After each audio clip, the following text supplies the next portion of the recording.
I'm Lois Letchford, author of the book Reversed a Memoir and a Literacy Problem Solver, here talking today to Lisa McCarty and Joe Brummer. Joe is the author of Building a Trauma-Informed Restorative School, Skills and Approaches for Improving Culture and Behaviour. I'm going to let him introduce himself. Lisa is a nurse working at Penn Foundation. But Joe, welcome. Will you introduce yourself, please? Sure. So I am a consultant in Brantford, Connecticut, but I'm working throughout the country and other countries if they'll pay me, doing work around restorative justice, mediation, conflict resolution, and hopefully all done through a lens of trauma-informed. And the principles and guidelines of trauma-informed, including, because you can't really do trauma-informed work without acknowledging that racism and homophobia are also traumas. And so when we say a trauma-informed lens, we're including in that we're also talking about equity and anti-racism. Thank you. That's a really good start and a really good place to start. Can you tell us what brought you to this point? It's a long story that started back in 1990. I was the victim of a gay bashing. Got severely beaten up, and it changes the way it changed the way I saw the world. And it made me really curious just why people do stuff like that. Like, it's not in my makeup to do things like that, so why would anyone do that? Yeah. And so I started kind of playing around with the ideas of violence and nonviolence and what it means to live nonviolently. In 2000, I was leaving a Providence, Rhode Island nightclub with friends and was gay bashed again. This time I was body slammed to the ground as I was leaving a club with friends, and I hit head first and then shoulder second, so I snapped my collarbone. And again, it's this idea of like, just why do people do this stuff? And so it just kind of put me on this path of becoming a mediator and trying to do some peace work. I became a nonviolence trainer and started going into schools and teaching Kingian nonviolence. I spent some time in India studying nonviolence. Like, I wanted to understand how this stuff happens. And in the midst of all that, I also started working in schools because I worked at a mediation center. And so they said, oh, go into the school and set up peer mediation programs. And so I was in schools teaching, 4th and 5th graders and high school students how to become mediators and do peer mediation. And we set these programs up, and at the same time, I kind of watched the other stuff going on in the school, and I was like, wow, a lot of behavior classroom management stuff is really just conflict resolution. Yeah. And at least from my lens at the time. And so I started offering, I hated the way I heard adults talk to kids. Yeah. And so I went to a principal once and I said, let me train your staff in nonviolent communication. We'll just see what happens. I said, you don't have to pay me, just I will come and do it. So I did, and the staff loved it, ate it up. So I went back and I kept going back, and then the story of my entire career looks just like this. The assistant principal at that school left and became the principal at another school. And the first thing she did was call me and bring me there to train her staff. And then the assistant principal of that school went to another school and brought me there. And now it's, 5 or 6 years later or whatever it is, 7 years later, and here I am in more schools. And that's exactly how it keeps going. I keep getting invited to more and more schools because of schools I've already been in. Yeah. And somehow all of that led to, let's make a training manual. That became this book. And that's sort of where I am now, is trying to, package up the implementation of restorative justice, mindfulness, equity work, trauma-informed schools work, nonviolent communication, like wrap all this stuff together into an implementation that is just not so overbearing and burdensome for educators. And so here I am. Because somehow. I'm reading your book now. I can't say I'm reading it. I'm studying your book now, and I'm making notes as I go through it. And what struck me is how much information teachers need really to even enter the classroom on, just all of the things that you're talking about. They're not add-ons. That should be fundamental to the teaching process, because it's not. Talk to me about that. I think, there's this gap that happens between, and I've heard different numbers. It's 15 years, 30 years. There's a gap in between science, figuring out some really cool new stuff, and then seeing that stuff put into action. And this is one of those things. It's like the science is telling us loud and clear that behaviorism is a fail. That it's not only not helping our kids, it's actually hurting them. The schools and our systems are entrenched in behaviorism. Yes.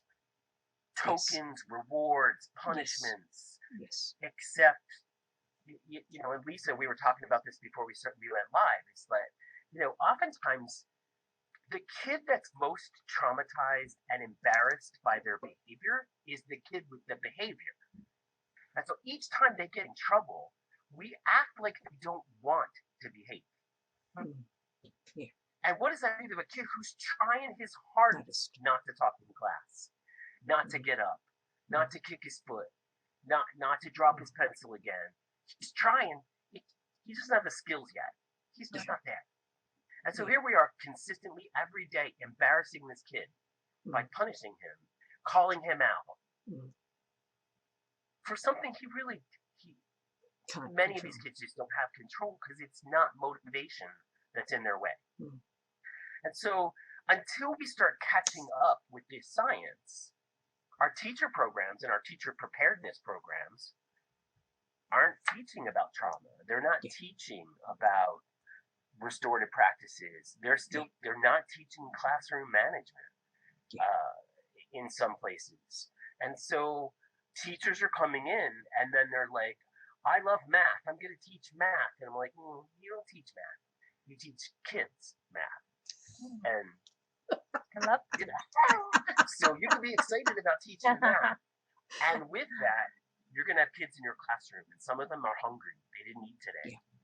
Some of them are tired. They didn't sleep last night. And so they're going to be cranky and have behavior problems because they're tired and hungry. Some of your kids are coming in and they're really on edge and stressed. Some of your kids are coming in and paying attention perfectly. They just think you're boring.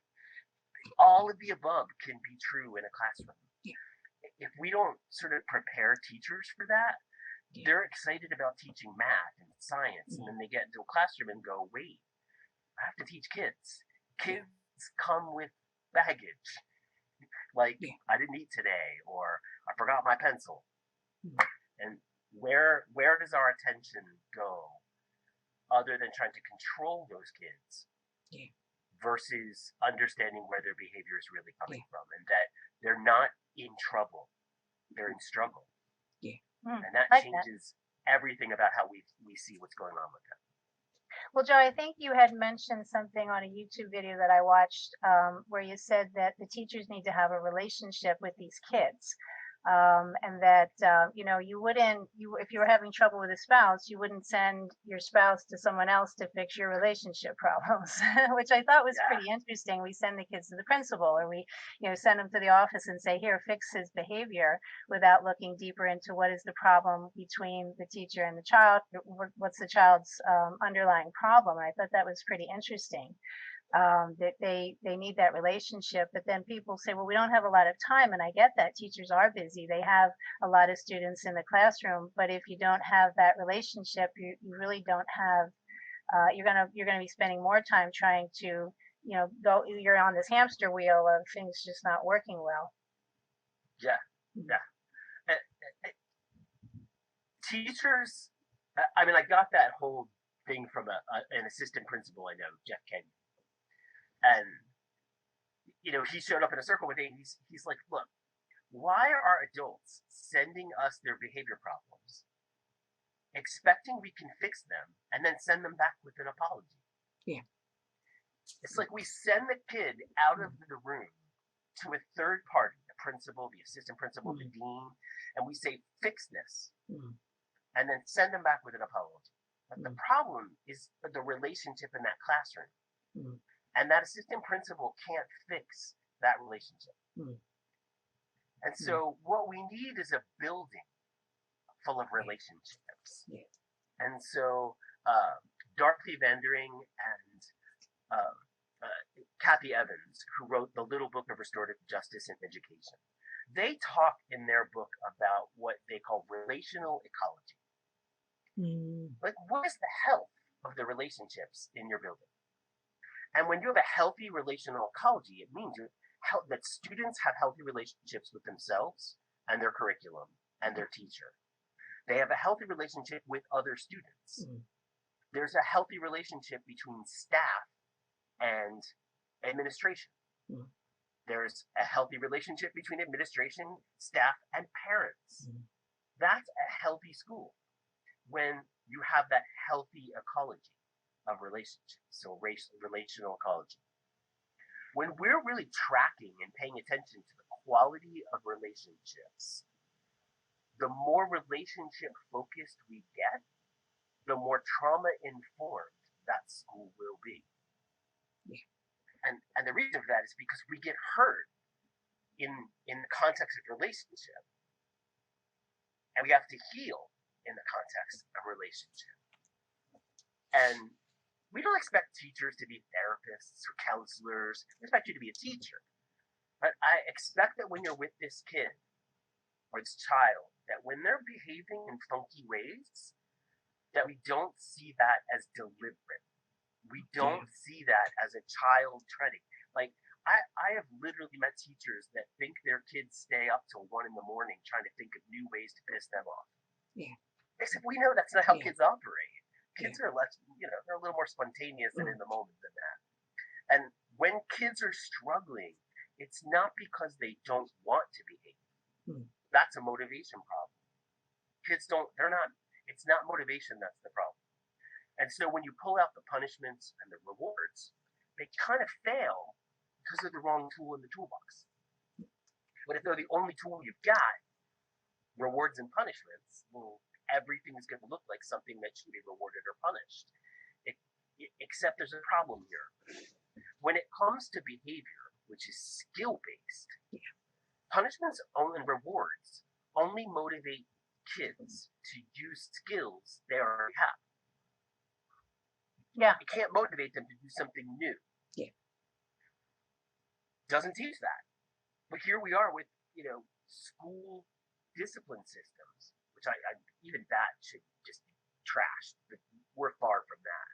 But even schools with these discipline systems, they're based in behaviorism. They're based in punishing this behavior and rewarding that behavior because they think that's how behavior works. And even though the teachers themselves and the administrators and the counselors know that doesn't work, they all tell you that doesn't work. As soon as the kid's misbehaving, why is he in my class? Yeah. They go to the principal's office. They come back. Why is he back? Yeah. It's like we're embedded and entrenched in that punitive system. So we look for a pound of flesh. Yeah. Why do you think that we is? Look for kids to be punished. Why do you think sad. Why do you think this is our go-to way of doing things? Just because it's what we've always done? It's just the easier, like as a parent, it's easier to just yell at a kid for not, picking up their shoes or whatever, as opposed to really taking the time. So I would just imagine maybe that's on a larger scale with the teachers. It's more time consuming to form relationships. I don't know how you would answer I think there's more than one answer to that. Like if you go back to, I want to say it was Alfie Kohn in his book Unconditional Parenting. So you'll learn that I'm like a book junkie, and I have this weird ability to remember stuff and like where I read it, which is not really all the good. time. Some stuff I read and I can't remember where did I read this. This one I remember. Alfie Kohn in his book Unconditional Parenting talks about why parents use punishment in the first place. Like, we all know it doesn't work. Some of us don't want to, yell at our kid at the grocery store or any of these things. Why do we do it? And there's a whole list of reasons. One, you're right. It's fast, easy. It's fast, it's easy, and it's what we know. So we're always going to go back to what's convenient. And until somebody breaks us of that cycle. Yeah. We also have to acknowledge every system around us is entrenched in behaviorism. Yes. It is entrenched in these punishment reward systems. Yes. You get rewarded for buying the right gas at the right gas station. You get rewarded you go to work and they give you a written warning, and then or a suspension. Like, it's all, even in our jobs, we're living in this entrenched behaviorism. But the problem with it, again, it's just misguided about what really kids need. And so we go to what's fast, what's easy, but it's also our structures. Yeah. And so part of doing something different isn't just learning new ways of doing it. It's unlearning all of this embedded stuff that we don't even know we have. Yeah. And one of the reasons that shows up is that we have equated in our minds and in our systems that punishment equals accountability. Yeah. Despite this fact, that's absurd. Punishment thwarts accountability. What kid is going to be honest with you about what they've done and how they've done it when they know what you'll do to them? Yeah. And so right off the top, punishment thwarts accountability. Who's accountable for stuff? Yeah. Like, I'll be as accountable for as little as possible when I know what you'll do to me if I'm more accountable. If I say I messed up, look at what oh my God, what will you do to me if I mess up? I'd rather lie and pray I get out of it. Yeah. Hence, punishment teaches kids to lie. And so until we change those structures, we're going to keep falling back to them because that's what we know. That's how our system is. And somehow we've got to unlearn that accountability is punishment and find new definitions of accountability. What I've written down from your book is punishments do not teach thinking skills. And that's right from Ross Greene's playbook. Like, it's right from Ross Greene's playbook, which is pretty much where I got a lot of that thinking. Yeah. I mean, I was this close to thinking like that before I got introduced to The Explosive Child and Ross Greene's work. And then I was like, oh, this makes perfect sense. Yeah. And it clicked. Yeah. And if you add that to the sort of trauma-informed model, you add that to an equity model, you add that to sort of mindfulness and our ways of being, this all just makes sense. And so why wouldn't we teach kids these things as early as we possibly can? What struck me about reading your book is, our society is based on the punishment model, which is why we've got, how many people in prison? And the whole mentality, and even not even the prison, but the steps towards it, 3 strikes and you're out. All of the whole society. So it's not just school that we're breaking down, but it's a whole mentality that's embedded in our brains. Is that right? Yeah. So our criminal justice system creeped its way into our education system. Yes. Almost like Martha Brown in her book, Creating Restorative Schools, she calls it the perfect storm. Yeah. That over maybe a 30-year stretch, it's probably more than that, but over a 30-year stretch, we did a bunch of stuff. We introduced zero tolerance policies. Yes. And most of that was in response to, it goes all the way back to Nancy Reagan's war on drugs. Just say no. Yeah. Part of the Just Say No campaign was that there was going to be zero tolerance in schools for drugs. Yeah. Now let's just point out for something. At the timing, one, war on drugs, Nancy Reagan. Who were we going after on a war on drugs? So we came up with zero tolerance policies and really strict criminal justice responses to what should be addiction and mental health issues. Now, flash forward to 2020, 2019, when we have an opioid epidemic. It's an epidemic. We have, why was it a war on drugs back there? And now it's an epidemic. And the only thing different is the people we were targeting to arrest. Basically, the epidemic of the war on drugs started to affect more people, and now it's an epidemic instead of a war and criminal. But you introduce zero tolerance. Yeah. Keep creeping along. Then we introduced community policing that oftentimes came with, which community policing is awesome, but it also came with a theory called broken windows policing. Now, broken windows policing was this bizarre philosophy that if you calm down really hard on small stuff like graffiti and, loitering, that you'll cut down on big stuff like gangs and murder and drugs. Fail. Total fail. Yet we brought that into schools. Yeah. That same broken windows policing mentality brought into schools. If you calm down hard on hoodies and dress code violations and tardiness to class, that suddenly you'll prevent school shootings.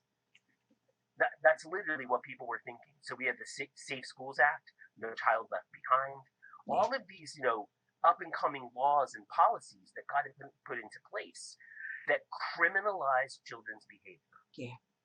Even using that language. Yes. In one state, I'm not naming any states, but we'll say in one state, they literally borrowed their code of conduct, which is legislated. So you didn't just break, a Board of Ed policy. Their Board of Ed, their code of conduct is legislated by their legislature. So if you break it, you broke the law. And teachers are mandated to report that if you broke policy, which means if the kids fight and a teacher's like, I'm not going to report this, they can get fined. Well, kids fight. And sometimes you split them up and you say, what's going on here? And you teach them how to work out conflicts. There's absolutely no reason that one needs to be, why is this an offense you should lose your job for? Again, we borrow that criminal justice language. Yeah. Even they call them tier 1, tier 2 offenses. Yeah.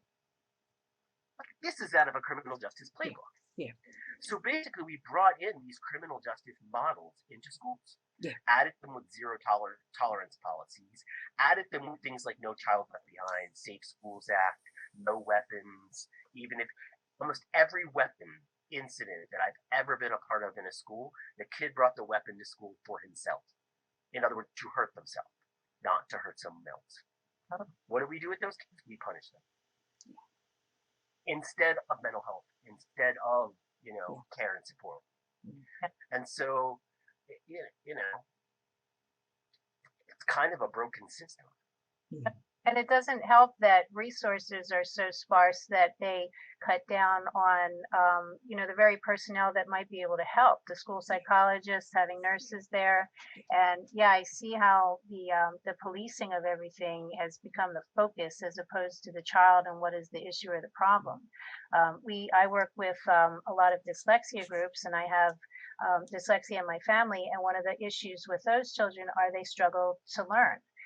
In the traditional school setting. And so you have the kids that don't want to go to class because they don't want to sit there and feel like failures and feel stupid. And then they fault the kids for being lazy or not being on time, or they don't want to go to class. And then they punish them for not wanting to go to class instead of looking at the fact that their reading scores are so low and they're not keeping up. And the school systems tend to have a lot of behavioral plans for these kids as opposed to educational plans. And unfortunately, the parents, we argue and we fight for these kids, and we meet such resistance over this. And my question is, how did you get this information? Are these mainstream schools that you do workshops with, or are these like alternative schools? Wow. I have done both at this point. And so I started going into schools in 2006 and knew nothing about school culture and climate and what was going on in schools. So I was sent into schools as a volunteer to teach Kingian nonviolence. And so I started getting a feel for like how schools run. And then I moved to Connecticut. So I left that volunteer job and ended up in Connecticut. And a couple years after I moved here, I took a job as the associate director of a community mediation center. And part of my job was to go into schools. And so I started off in New Haven Public Schools, and then worked my way into Hartford Public Schools and Meriden Public Schools, and just kept, so now I've worked in a handful of districts throughout Connecticut. Then I've also worked with schools in Ohio, Washington, Maui. Yes, they paid me to go to Maui. It was cool. But worked in various mainstream schools. I think I've only worked in one or two alternative schools that were part of those districts. And then I've done some work with technical high schools and vocational schools, each having their own different sort of thing. And now as the book is coming out, I'm talking to way more school districts across the country about how do we set up these kind of infrastructures. Yeah. I'm just amazed that you could get that information into the schools without the resistance that we as parents find with all of this. I just how did you do that so easily? And that's amazing.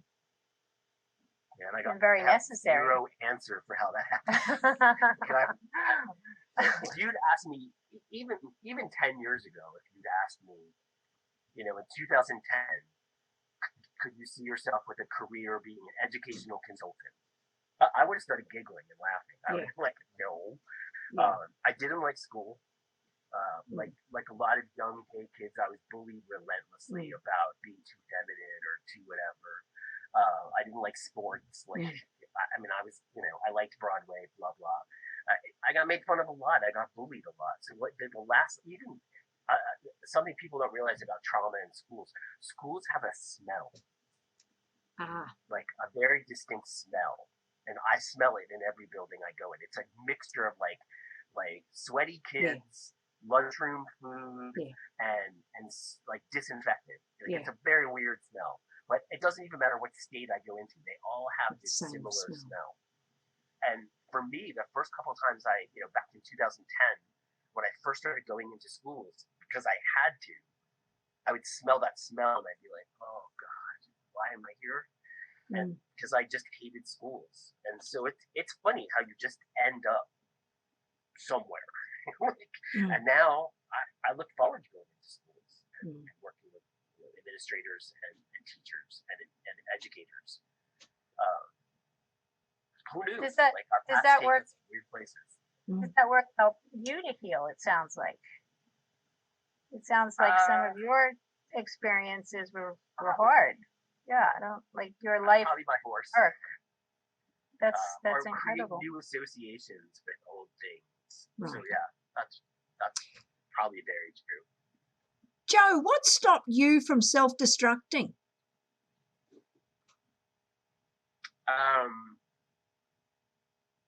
I think a couple things are, I think for anyone that's lived through trauma, there are a couple things that stop you from self-destructing, and let's not assume I didn't self-destruct a few times. Right. Yeah. Or that I wouldn't still. I think mental health is more fragile than we like to pay the respect to. Yeah. And so our well-being deserves respect, and it's fragile. It's like you could wake up in 15 minutes from now, you could get news that will sink you to be depressed as hell. Yeah. And sad is it's not that hard. And I think for me, what was important is I had a really good system around me. Yeah. And I would think even at the times where I was at my worst, of being really depressed or really trying to figure all this stuff out, I found systems that would help me, and people that would help me out. I have to say, at least for the last 21 years, I credit what hasn't been self-destructive. I would say my husband. Yeah. So it's finding having that support system is amazing. Yeah, finding a supportive relationship that values you. Oh, yeah. Yes. I think I've learned more from that. That kind of unconditional love is unbelievably healing. Yes. Yeah. We have a question from Chris, and it says, I completely understand the smell you're talking about. It's even more intense if the building is old. What advice do you have for students that are just ready to give up? What was the last part of that question? What advice do you have for students that are just ready to give up? Oh, I think giving up is always that option that hangs with us. Like, again, it's one of those things we should respect. Like, giving up is an option. You could, absolutely. Or you could find supports. Like, that's always, like, go find your supports. And they are there. And it might be those people that you're pushing away right now are actually the people that will hold you up. And so I find that we have this uncanny ability as humans to have supports that are absolutely there at our service, and we will do everything to push them away. And so that would be my, like, go find your supports. Yeah. Even if you have to pay for them, Yeah. go find them. Yeah. And trust me, insurance pays for that. Yeah. There's even if you don't feel like you're depressed, I think going to therapy and finding mental health support is Really important. just awesome. Yeah. So, Yeah. like, no shame at all. Like, it's but if you had a cold or a flu or a funny mark on your face, you'd be right at the doctor. Yeah. But suddenly, like, our insides don't feel well, and we're like, I'm fine. Yeah. Just go to the doctor. It's just it'll be fine. Go to the doctor. Well, Joe, you had mentioned that some of these workshops you've done where the participants have broken down and started crying when I guess you're, bringing some of this to light. And we kind of forget that teachers, I mean, they're under an enormous amount of stress, especially with the COVID these days. And I would think they too need some support. But can you tell us a little bit about the experience when the teachers come to some sort of realization that that this has happened in their own classrooms? I think anytime we wake up to stuff, there's a little bit of shame, embarrassment that our past and previous behaviors weren't perfect. And I think that's just part of growing. And so I think for a lot of teachers, it's the realization that they've had students in the past who really needed them, and they didn't know how to support them. I feel that as a parent. There's a sadness that comes with that. And we were talking about this. I feel that as a parent because I didn't realize some of the struggles one of my sons was having, and I fell into that. Oh, you just have to do it, and he's not doing it because he doesn't want to, and it's hard to live with that. But I have to say, well, I didn't know what I didn't know, and I have to forgive myself and heal. And I think that's true for teachers too, especially when the parents are so involved with the kids these days, and everybody seems to be butting heads all the time. Like we all have to find that relationship and take care of one another to help educate these kids, and so we can all get what we need. But it's not easy. Yeah. And I think that's what happens when we take a few steps back. And so that's what happens in the workshops that I've done, where teachers and parents as well take a step back and they go, wow, I did a lot of punishment. And in some cases, it's parents. When we talk about, although I've come to a point where I won't talk about capital punishment anymore, or corporal punishment, especially in my work, I won't argue with people about it in my workshops anymore. It's ridiculous. Yeah. It's like flat earth theory. Like, I'm sorry, no, we're not having a flat earth discussion in my workshop. Yeah. And I just consider any conversation about corporal punishment at this point to be like flat earth theory. It's like, really? Like, all this research against spanking and hitting, and you want to argue if it's done the right way. Yeah, there's no such thing. Yeah.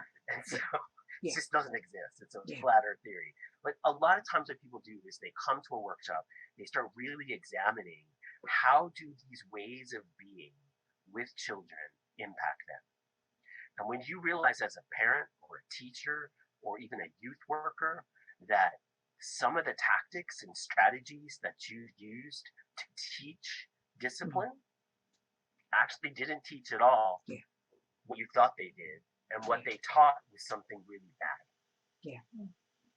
That brings on some serious sadness for people. And so parents, teachers, sometimes parents who are teachers, I've had many people in workshops just really feel that embarrassment, that shame. And I think it's healthy that happens because it means they're growing. Yeah. And I feel there's things even as I'm learning this stuff because I'm constantly learning. I think that's always going to happen. Yeah. Well, also mentioned that like the administrators, and it takes everyone to sort of be on board with this support system, because if teachers aren't being supported, and oftentimes they feel they're not, it's not just the teacher and child relationship, it's not just the child and parent relationship, it's not just the teacher parent relationship, it's got to be all the way up the chain. And I would imagine you do workshops, or you spoke about this, that it takes everybody to have that culture in the school. Unfortunately, what's happening with restorative justice in schools is that it's being adopted as a behavior, as a behavior focus. Yeah. And so all the conversations about it are behavioral. When what we need to be talking about is this isn't behavioral, it's relationship. Yeah. You don't bring restorative justice into your building to deal with behaviors. You bring it in to foster relationships that don't produce those behaviors. Yeah. Yeah. And so it's more about the prevention of problems, not a new alternative to. It's being sold as some sort of an alternative discipline thing. Yeah. And that's the farthest from what this work is really about. But that's unfortunately that's what a lot of school systems are looking at. I think they have a need in their school districts to solve disproportionate, and this is where it starts to get like irritating for me. They're trying to solve disproportionate discipline data. Yeah. Yeah. That's basically saying that a black student is 3 times more likely to be suspended for the same behavior as a white student. Yeah. What? Wait. Let's stop for 1 second. We're trying to make that more equitable. How about you just get rid of it altogether? That punishment, that suspension isn't good for a white child or a black child. So stop trying to make it more equitable. Just stop doing it altogether. Because it's not helping any child to suspend them, to punish them, to shame them. None of this is helping them. And so if we want to change those, if you want to change that, the way you do that is to restructure the relationships in your school, not reshape your discipline program. That will come as part of this, but the focus needs to be on really changing the relationships and creating and maintaining relationships, not having some alternative to something that's terrible in the first place. What struck me about your book is you talk about a community, and you're asking the question, what sort of community do we want to live in? And that's the question that I've been asking, and I don't think it's getting much airtime. How do we change that?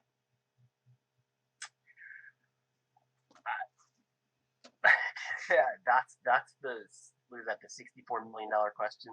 Well, I thought you were $64,000. I don't remember. It was a long time ago. Must be billion now. It's a big question, and I think that where we are right now is the wake-up call. I hope it's the wake-up call that this hyper-individualized culture that we have created, where everyone succeeds solely on their own efforts, is just it is literally destroying us little by little.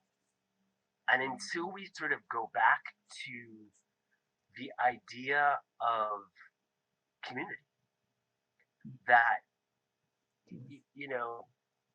that taking care of the other people in your community is taking care of you. Yeah. Until we get that back again, what we're living in this not my problem universe, where even our neighbor, like, do we know how many people even know their neighbors anymore? That seems to be a thing of the past. Yeah. And so at what point do we start to become communities that, again, relationships? When do we start having relationships that isn't the old lady, that's Mrs. Smith who lives on 4th Street? Like, when does that come back? And there was a thing going around for a while there for students that made me crazy. It was this bulletin board I saw them putting up in schools. And sometimes it had like a Harry Potter theme to it. But it had all these mirrors on the bulletin board. And it said, meet the person responsible for your success, your drafts, your this, your that. And I was like, oh, what a horrible message. So the kid's supposed to stand there and see themselves and be like, you're the person responsible for everything. One, that's the wrong message to send a child because that's super overwhelming. But two, that's not how we succeed. We succeed in community. We succeed because we have a team. We succeed because somebody's there to pick us up when we fall down. We survive in communities. And when our communities aren't strong, you have crime. You have people who feel left out. You have inequities. And that's where we are right now. Hyper-individualism. Everybody's out for themselves. I'm not paying for their health care. I'm only paying for my health care. I don't care about them. That's our mentality. That's going to kill us. Yeah, and the loneliness that you mentioned, there's a lot of research and a lot of talk about how important being in a community is for us as human beings. And people that are lonely, people that are marginalized, especially these kids in school who aren't fitting into that mainstream whatever, and they really do feel ostracized. It doesn't help that everybody's on our phones, and you could make arguments for social media being as part of that. But I think you're right. A lot of teachers will complain that the No Child Left Behind has also really made an impact when they're only after the test scores to prove how good they are, as opposed to the kindergartners playing together and learning how to cooperate with one another. They're sitting them down and drilling them with facts and figures so that they can pass some test somewhere. And I think it's all lost. And how do we get that back? And we're still in that stuck test, No Child Left Behind place when it comes to, like, listen to us now. Here we are in quarantine, and all we keep saying is kids are falling behind. Behind what? Exactly. Tell me what we're behind. Your made up statistic about where they should be? They're not behind. They're still learning. They're learning how to survive a pandemic like the rest of us. And in fact, some of them are doing it way better than we are. And so we have these weird false notions about education and about children. We're working off 100-year-old, 150-year-old science to try and raise 21st century children. Like, at what point do we stop and go, well, this isn't working? You can't tell me that you want well-behaved, controlled children who are super inventive and creative and innovative. You can have one, but not both. So either you have kids that are willing to break the rules and test the system so they can be creative and innovative, or you have kids that follow all the rules and don't break outside the rules because they're the rules. Well, they're never going to be innovative because that involves a little rule breaking. So tell me what you want from kids, and until we decide, until we decide to change the focus of education into creating little workers, and instead create brilliant minds, which is hugely possible, that are creative, that are amazing, that can name their feelings. Until you do that, these things are not going to change. So it sounds so depressing when I say it. Sorry. Yeah, we've got to bring this conversation up somehow. Come on, Lois. Well, we've got a question from Zena. How do you effectively pick yourself up? And then she talks on, I agree it can kill us, the hyper-individualism and loneliness. But what if we need to be on our own in order to spread our wings and find that support? Yeah. I mean, I wish there was a magic flow chart to just hand people. And well, what works for one person might not work for someone else. I think there are structures around us that we're afraid to go tap. And usually because, vulnerability. Was it Brene Brown? It's vulnerability. Like, it takes a lot to ask for help. Yeah. And to have those structures. But if we don't ask for them, then we don't get them. Yeah. That's, again, vulnerability. It's like, crap. I mean, if I want to get better at this, I have to be open and say I need help. Yeah. And that's rough. And I have to admit, I will definitely say for the first 10 years, that I tried to do that on my own. I did seek mental health care off and on through my 20s. Everybody's 20s are kind of a wreck. I've yet to meet anyone over 30 that thinks the 20s were great or wants to relive their 20s. So those of you in your 20s, remember that. But this idea that, the way we pick ourselves back up is go find somebody that it literally, even if you have to go hire a coach to do it, find anybody that will be your resource and your sounding board. And that's going back to finding a community, isn't it? And if you can't find it, you've got to create one. Yeah. I like what Lois just said. Gay men have known how to do this. It's embedded in our system to go, because so many gay men are kicked out of their houses. Yes. Or disenfranchised. So we know how to just go out and form a new family. Yeah. Mm-hmm. That's just a skill, I think, that we're forced into learning as gay men. That's interesting. And LGBTQ in general. I'm amazed at how LGBT folks are really, really good at going off and finding ways to create community and to create friends and to create family. That's often why gay people say to each other that we call each other family. Like, we think someone's gay at the grocery store. We're like, you think they're family? Yes. Like, it's a family. Yeah. Yeah. Go do that. You don't have to be gay to go find family. Go out and create family. Go out and create community. And I get that there's an added part to that when you feel that down, it is hard to be like, you want me to call people and talk to them. I get that. I still get that. And the answer is yes. Yes, I do. And even if the only words out of your mouth are help. Good start. Well, I wish that there was a better, we do a lot of work with the dyslexic community, and oftentimes these folks either don't really understand what the problem is, and they're surrounded by adults and others that don't understand it either. But sometimes they really struggle with being able to communicate their feelings or what's going on. And, it's really frustrating for these kids who are surrounded, once again, by people that don't quite understand that. So one of the reasons we do this work is to bring the attention or focus on these things so that educators come to understand what the real problem is. But it's not just kids that have learning difficulties, it's anybody who tends to feel ostracized or marginalized. And so I guess maybe in some way you're lucky that you have this way of being able to connect with others. But I think it's important, once again, for the educators to be sensitive to these other kids that may be struggling silently.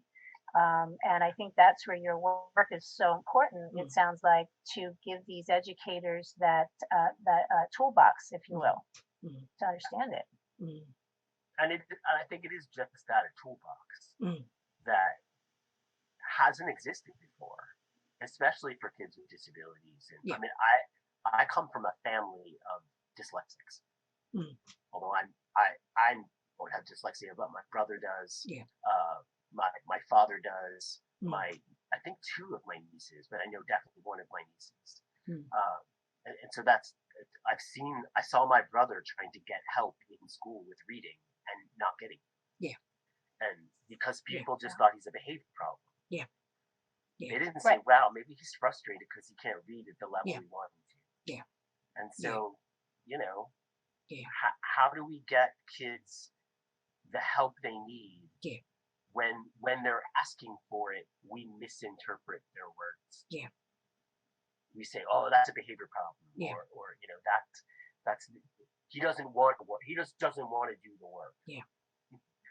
I hear that from Yeah. teachers today. Yeah. These kids just don't want to Do the work. Mm. Uh-huh. Yeah.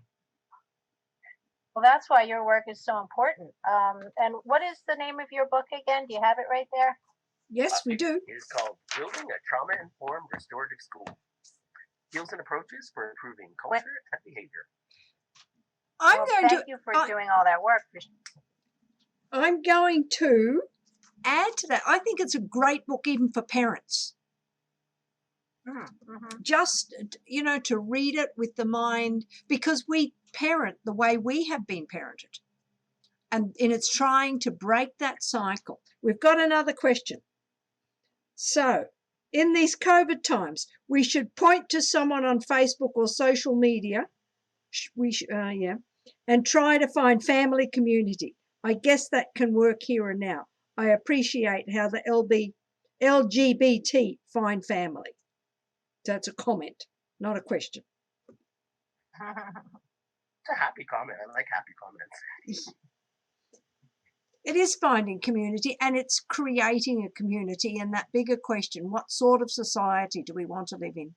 No, that really struck me, because that is a question that we have. I think it's been either shoved under the carpet or ignored, and no one has been asking what sort of society do we want to live in.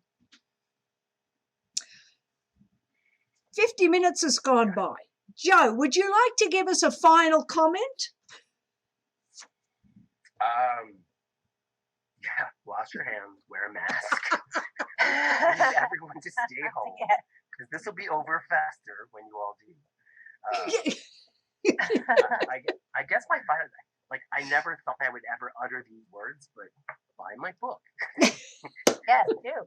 And I realize, here's the thing I realize now as a first-time author, is telling people buy this book isn't because I make money off it. I literally do not make anything off this book. The percentage I get as a royalty is very small. And so, not that I have a problem with that, I'm cool with it. But when I say buy my book, it's because I work so hard to read it. I just want to know people read it. So I'm not asking you to buy it and read it. I just want you to read it. I don't care. You could borrow it from a friend. Important to get the information out there. And you're also on YouTube, and where else can people find some of your work? They can find me on Twitter, which is just my name, @Joe Brummer. They can also find me on Facebook, which is the same, Joe Brummer. I think my Facebook is Joe Brummer 1. There must be someone else. That's why I didn't find you this afternoon. Joe Brummer 1. Because it wasn't your picture, and I thought I can't put that up, so I had to take the ad out. I do have a Facebook page called Joe Brummer Consulting. Okay. I'm guilty of not posting to it too often. Oh, I just find, I just forget. The whole social media thing is time consuming. Are you on LinkedIn? I am on LinkedIn, and there I am there under the very official name of Samuel Joe Brummer. I'll find you and friend you. I am actually on there. Perfect. Joe, it's been a fascinating discussion. I have really appreciated all that you have brought to the trauma-informed classroom and parents. And I think we have so much to learn and so much to be aware of what children are going through. And we want children to be thinking, not just to be punished and get over it. And that's the quickest and easiest and best way, because we have said so. So, so thank you for spending this time with us. And please buy a copy of Joe's book, please buy a copy of Reversed and read it. Look at the videos, and you'll find me on Twitter and Facebook and LinkedIn. And Lisa, where do we find you? You'll find me, well, on here and on Facebook. And next week, we're actually talking to Lisa about her work. So thank you for being here, and I thank my son Isaac and his buddy Chris for all their work to put this on, because it would not happen without them and without their support. So thank you very much, and we look forward to seeing you next week. Thank you. Joe.